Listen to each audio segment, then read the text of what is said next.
Now, welcome back. Thank you very much for staying with us. Now, according to Doctors Without Borders, at least one child is dying every 2 hours in Sudan Zamzam camp, one of the largest and oldest camps for displaced people in the country.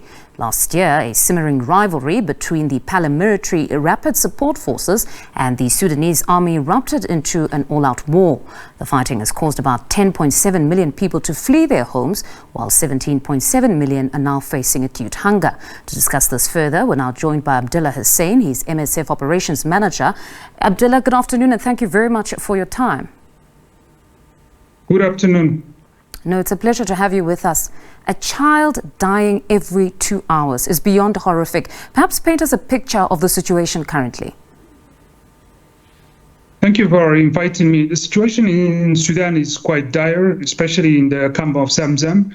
For a reminder of your viewers, Sudan is in wars for 10 years now, 10 months now, and this war is concentrated in Khartoum and in Darfur as well, and it displaced, as you mentioned in the introduction, around 9 million people.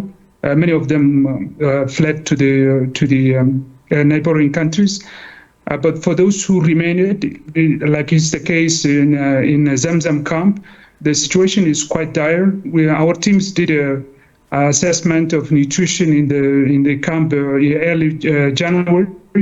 We found a high mortality and a high malnutrition in the children below 15 years.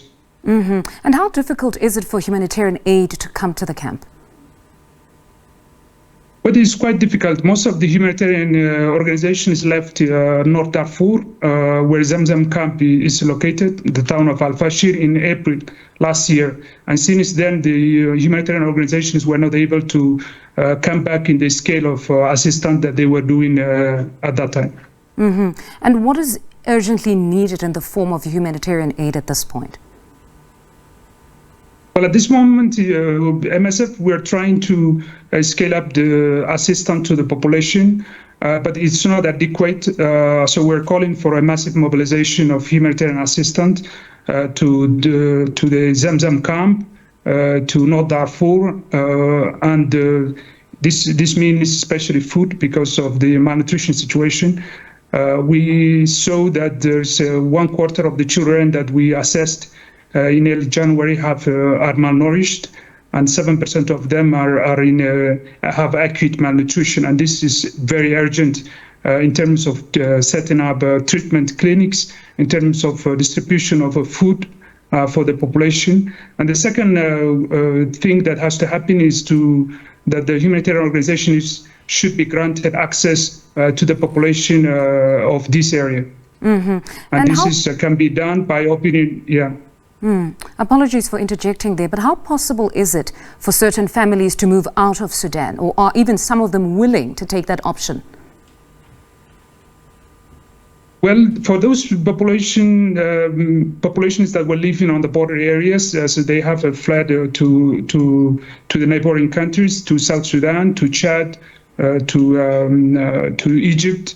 For example, in Chad, the influx of the refugees has been continuing, and we have also seen a very dire situation in the refugee camps in Chad as well, where the people were fleeing from West Darfur, for example. We found a high mortality has happened during the flight from especially the town of Al Janina. All right. Abdalla, thank you very much for that update. That's Abdalla Hussein, MSF Operations Manager for Sudan.